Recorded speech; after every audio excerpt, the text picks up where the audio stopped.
Chapter 10. Halloween. Malfoy couldn't believe his eyes when he saw that Harry and Ron were still at Hogwarts the next day, looking tired but perfectly cheerful. Indeed, by the next morning Harry and Ron thought that meeting the three-headed dog had been an excellent adventure, and they were quite keen to have another one.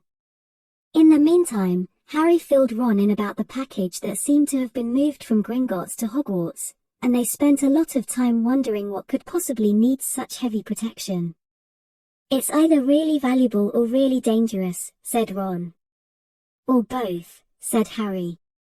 But as all they knew for sure about the mysterious object was that it was about 2 inches long, they didn't have much chance of guessing what it was without further clues. Neither Neville nor Hermione showed the slightest interest in what lay underneath the dog and the trapdoor. All Neville cared about was never going near the dog again. Hermione was now refusing to speak to Harry and Ron, but she was such a bossy know-it-all that they saw this as an added bonus. All they really wanted now was a way of getting back at Malfoy, and to their great delight, just such a thing arrived in the mail about a week later. As the owls flooded into the Great Hall as usual, everyone's attention was caught at once by a long, thin package carried by 6 large screech owls. Harry was just as interested as everyone else to see what was in this large parcel, and was amazed when the owls soared down and dropped it right in front of him, knocking his bacon to the floor. They had hardly fluttered out of the way when another owl dropped a letter on top of the parcel. Harry ripped open the letter first, which was lucky, because it said, "Do not open the parcel at the table. It contains your new Nimbus 2000, but I don't want everybody knowing you've got a broomstick or they'll all want one. Oliver Wood will meet you tonight on the Quidditch field at 7 o'clock for your first training session. Professor M. McGonagall." Harry had difficulty hiding his glee as he handed the note to Ron to read. "A Nimbus 2000. Ron moaned enviously. "I've never even touched one." They left the hall quickly, wanting to unwrap the broomstick in private before their first class, but halfway across the entrance hall they found the way upstairs barred by Crabbe and Goyle. Malfoy seized the package from Harry and felt it. "That's a broomstick," he said, throwing it back to Harry with a mixture of jealousy and spite on his face. "You'll be in for it this time, Potter. First years aren't allowed them." Ron couldn't resist it. "It's not any old broomstick," he said, "it's a Nimbus 2000. "What did you say you've got at home, Malfoy? A Comet 260? Ron grinned at Harry. "Comets look flashy, but they're not in the same league as the Nimbus." "What would you know about it, Weasley? You couldn't afford half the handle," Malfoy snapped back. "I suppose you and your brothers have to save up twig by twig."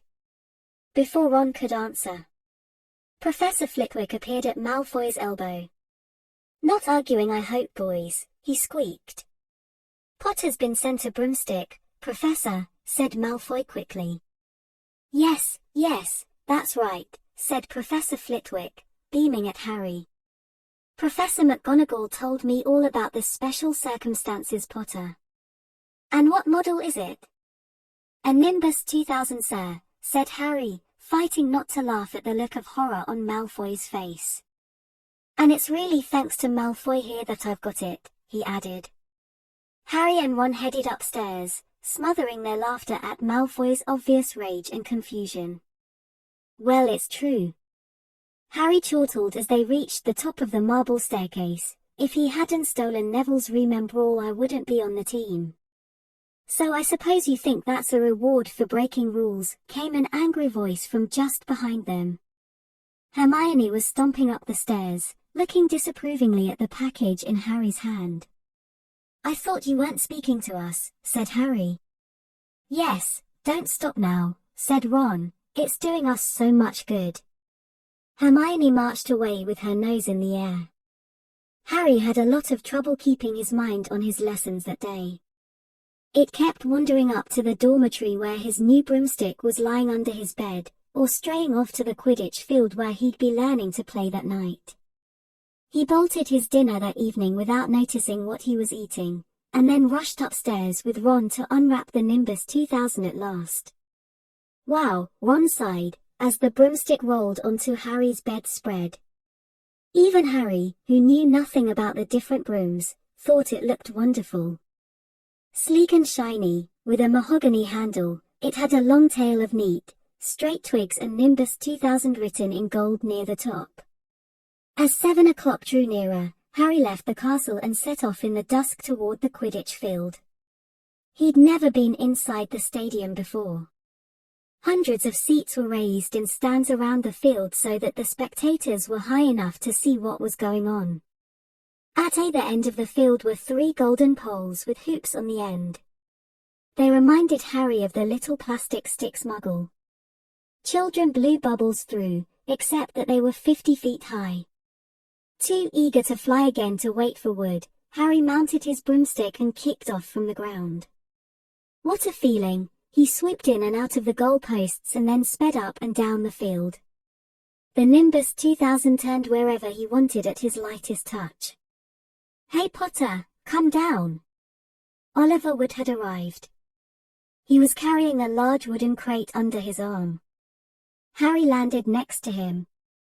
"Very nice," said Wood, his eyes glinting. "I see what McGonagall meant. You really are a natural. I'm just going to teach you the rules this evening, then you'll be joining team practice 3 times a week."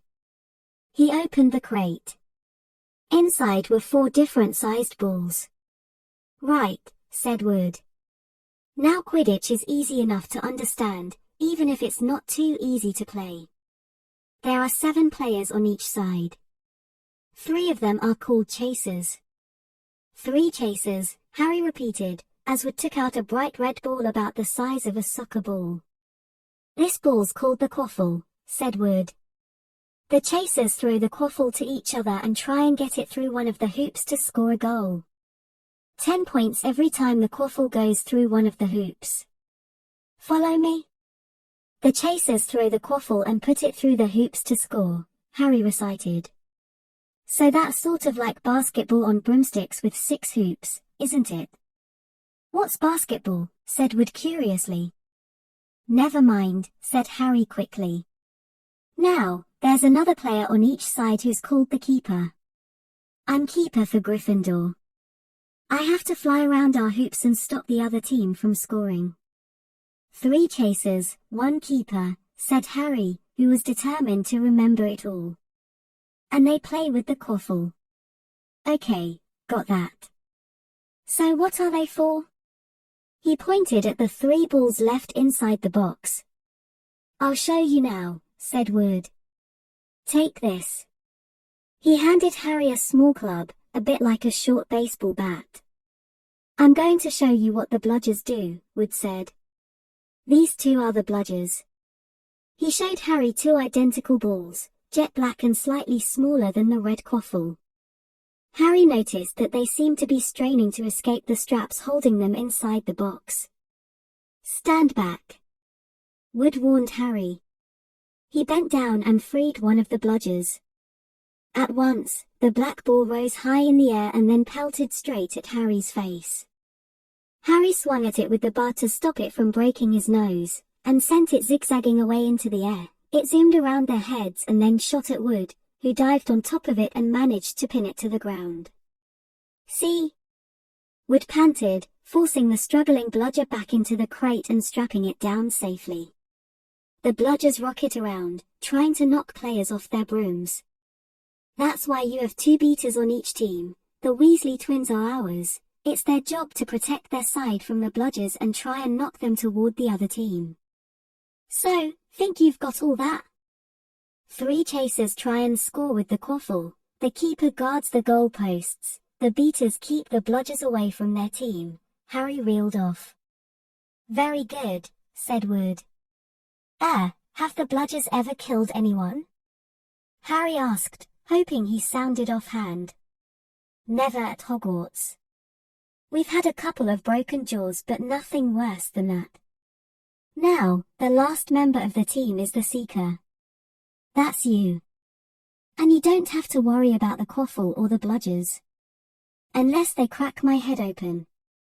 Don't worry, the Weasleys are more than a match for the bludgers. I mean, they're like a pair of human bludgers themselves." Wood reached into the crate and took out the fourth and last ball. Compared with the quaffle and the bludgers, it was tiny, about the size of a large walnut. It was bright gold and had little fluttering silver wings. "This," said Wood, "is the golden snitch, and it's the most important ball of the lot. It's very hard to catch because it's so fast and difficult to see. It's the seeker's job to catch it. You've got to weave in and out of the chasers, beaters, bludgers, and quaffle to get it before the other team's seeker, because whichever seeker catches the snitch wins his team an extra 150 points, so they nearly always win. That's why seekers get fouled so much. A game of Quidditch only ends when the snitch is caught, so it can go on for ages. I think the record is 3 months. They had to keep bringing on substitutes, so the players could get some sleep." "Well, that's it. Any questions?" Harry shook his head. He understood what he had to do all right. It was doing it that was going to be the problem. "We won't practice with the snitch yet," said Wood, carefully shutting it back inside the crate. "It's too dark. We might lose it. Let's try you out with a few of these." He pulled a bag of ordinary golf balls out of his pocket, and a few minutes later, he and Harry were up in the air, Wood throwing the golf balls as hard as he could in every direction for Harry to catch. Harry didn't miss a single one, and Wood was delighted. After half an hour, night had really fallen and they couldn't carry on. "That Quidditch Cup will have our name on it this year," said Wood happily as they trudged back up to the castle. "I wouldn't be surprised if he turned out better than Charlie Weasley, and he could have played for England if he hadn't gone off chasing dragons." Perhaps it was because he was now so busy, what with Quidditch practice 3 evenings a week on top of all his homework, but Harry could hardly believe it when he realized that he'd already been at Hogwarts 2 months. The castle felt more like home than Privet Drive ever had. His lessons too were becoming more and more interesting now that they had mastered the basics. On Halloween morning, they woke to the delicious smell of baking pumpkin wafting through the corridors. Even better, Professor Flitwick announced in charms that he thought they were ready to start making objects fly, something they had all been dying to try since they'd seen him make Neville's toad zoom around the classroom. Professor Flitwick put the class into pairs to practice. Harry's partner was Seamus Finnegan, which was a relief, because Neville had been trying to catch his eye. Ron, however, was to be working with Hermione Granger. It was hard to tell whether Ron or Hermione was angry about this. She hadn't spoken to either of them since the day Harry's broomstick had arrived. "Now, don't forget that nice wrist movement we've been practicing," squeaked Professor Flitwick, perched on top of his pile of books as usual. "Swish and flick, remember, swish and flick. And saying the magic words properly is very important too. Never forge a wizard Barufio, who said S instead of F and found himself on the floor with a buffalo on his chest." It was very difficult. Harry and Seamus swished and flicked, but the feather they were supposed to be sending skyward just lay on the desktop. Seamus got so impatient that he prodded it with his wand and set fire to it. Harry had to put it out with his hat. Ron, at the next table, wasn't having much more luck. "Wingardium Leviosa," he shouted, waving his long arms like a windmill. "You're saying it wrong." Harry heard Hermione snap. "It's Wingardium Leviosa, make the gar nice and long." "You do it, then, if you're so clever," Ron snarled. Hermione rolled up the sleeves of her gown, flicked her wand and said, "Wingardium Leviosa." Their feather rose off the desk and hovered about 4 feet above their heads. "Oh, well done," cried Professor Flitwick, clapping. "Everyone see here, Miss Granger's done it." Ron was in a very bad mood by the end of the class. "It's no wonder no one can stand her," he said to Harry as they pushed their way into the crowded corridor. "She's a nightmare honestly." Someone knocked into Harry as they hurried past him. It was Hermione. Harry caught a glimpse of her face and was startled to see that she was in tears. "I think she heard you." "So," said Ron, but he looked a bit uncomfortable. She must have noticed she's got no friends. Hermione didn't turn up for the next class and wasn't seen all afternoon. On their way down to the Great Hall for the Halloween feast, Harry and Ron overheard Parvati Patil telling her friend Lavender that Hermione was crying in the girl bathroom and wanted to be left alone. Ron looked still more awkward at this, but a moment later they had entered the Great Hall, where the Halloween decorations put Hermione out of their minds. 1,000 live bats fluttered from the walls and ceiling while 1,000 more swooped over the tables in low black clouds, making the candles in the pumpkins stutter. The feast appeared suddenly on the golden plates, as it had at the start of term banquet. Harry was just helping himself to a baked potato when Professor Quirrell came sprinting into the hall, his turban askew and terror on his face. Everyone stared as he reached Professor Dumbledore's chair, slumped against the table, and gasped, "Troll, in the dungeons, thought you ought to know." He then sank to the floor in a dead faint. There was an uproar. It took several purple firecrackers exploding from the end of Professor Dumbledore's wand to bring silence. "Prefects," he rumbled, "lead your houses back to the dormitories immediately." Percy was in his element. "Follow me. Stick together, first years. No need to fear the troll if you follow my orders. Stay close behind me now. Make way, first years coming through." "Excuse me, I'm a prefect. How could a troll get in?" Harry asked as they dim-bed the stairs. "Don't ask me, they're supposed to be really stupid," said Ron. "Maybe Peeves let it in for a Halloween joke." They passed different groups of people hurrying in different directions. As they jostled their way through a crowd of confused Hufflepuffs, Harry suddenly grabbed Ron's arm. "I've just thought, Hermione." "What about her?" "She doesn't know about the troll." Ron bit his lip. "Oh, all right," he snapped. "But Percy'd better not see us." Ducking down, they joined the Hufflepuffs going the other way, slipped down a deserted side corridor, and hurried off toward the girls' bathroom. They had just turned the corner when they heard quick footsteps behind them. "Percy!" hissed Ron, pulling Harry behind a large stone griffin. Peering around it, however, they saw not Percy but Snape. He crossed the corridor and disappeared from view. "What's he doing?" Harry whispered. "Why isn't he down in the dungeons with the rest of the teachers?" "Search me." Quietly as possible, they crept along the next corridor after Snape's fading footsteps. "He's heading for the 3rd floor," Harry said, but Ron held up his hand. "Can you smell something?" Harry sniffed and a foul stench reached his nostrils, a mixture of old socks and the kind of public toilet no one seems to clean. And then they heard it, a low grunting, and the shuffling footfalls of gigantic feet. Ron pointed at the end of a passage to the left. Something huge was moving toward them.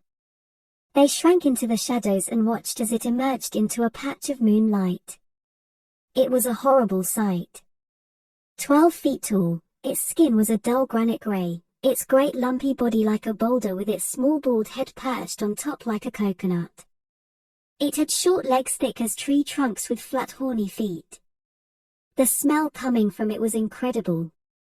It was holding a huge wooden club, which dragged along the floor because its arms were so long. The troll stopped next to a doorway and peered inside. It waggled its long ears, making up its tiny mind, then slouched slowly into the room. "The key's in the lock," Harry muttered. "We could lock it in." "Good idea," said Ron nervously. They edged toward the open door, mouths dry, praying the troll wasn't about to come out of it. With one great leap, Harry managed to grab the key, slam the door, and lock it. Flushed with their victory, they started to run back up the passage, but as they reached the corner they heard something that made their hearts stop, a high petrified scream, and it was coming from the chamber they'd just chained up. "Oh, no," said Ron, pale as the bloody Baron. "It's the girls' bathroom." Harry gasped. "Hermione," they said together. It was the last thing they wanted to do, but what choice did they have? Wheeling around, they sprinted back to the door and turned the key, fumbling in their panic. Harry pulled the door open and they ran inside. Hermione Granger was shrinking against the wall opposite, looking as if she was about to faint. The troll was advancing on her, knocking the sinks off the walls as it went.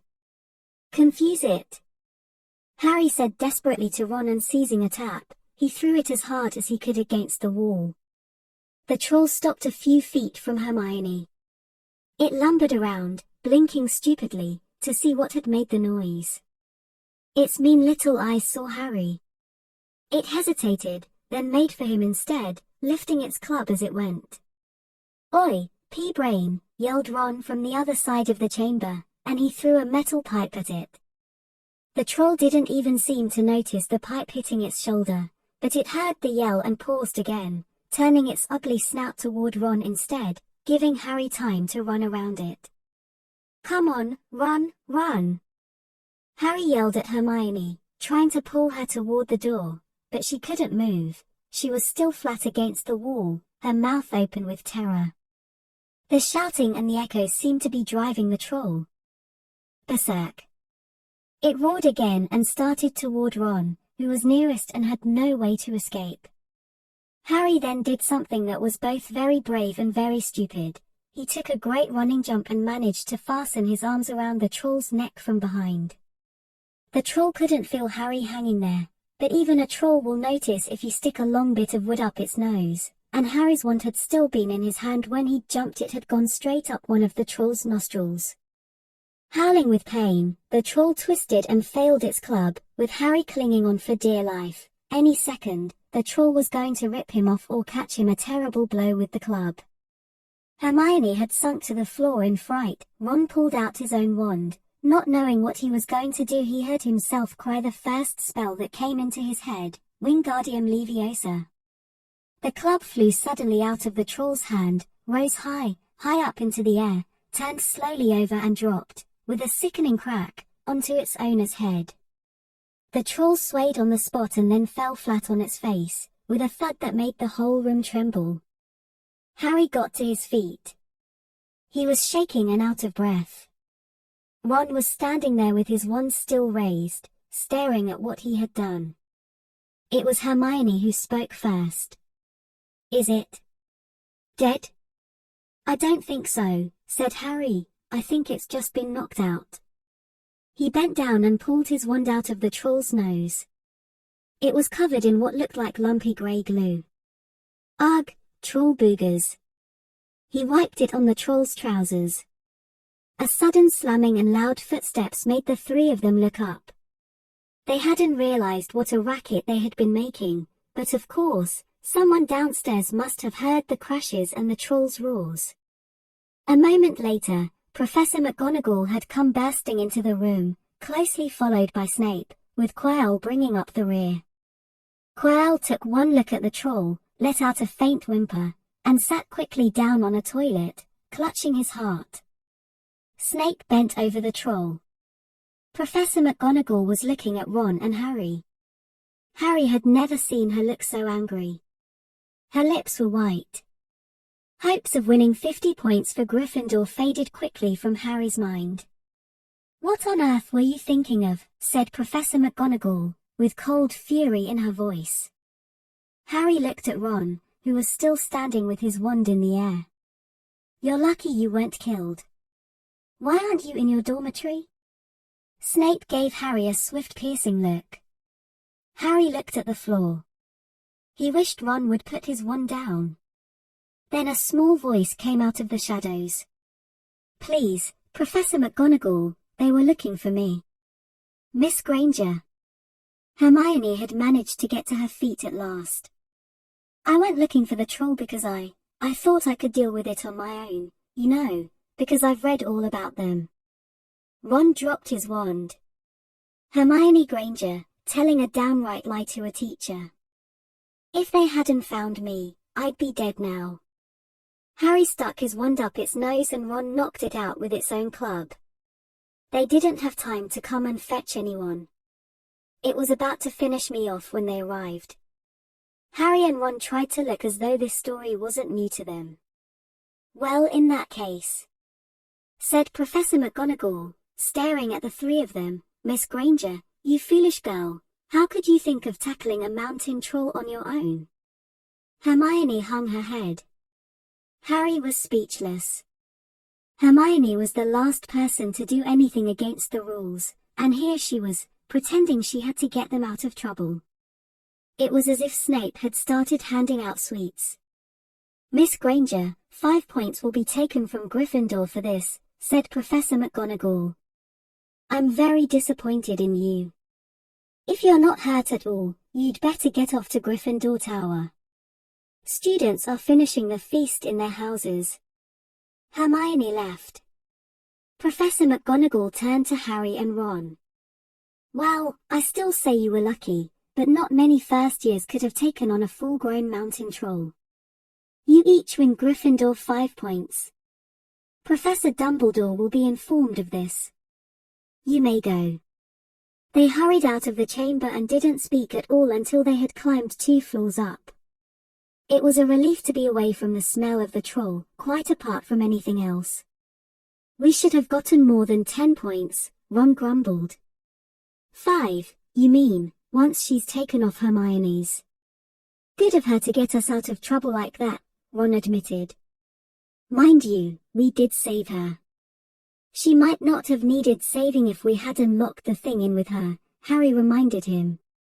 They had reached the portrait of the fat lady Pigsnout, they said, and entered. The common room was packed and noisy. Everyone was eating the food that had been sent up. Hermione, however, stood alone by the door, waiting for them. There was a very embarrassed pause. Then, none of them looking at each other, they all said thanks, and hurried off to get plates. But from that moment on, Hermione Granger became their friend. There are some things you can't share without ending up liking each other, and knocking out a 12-foot mountain troll is one of them.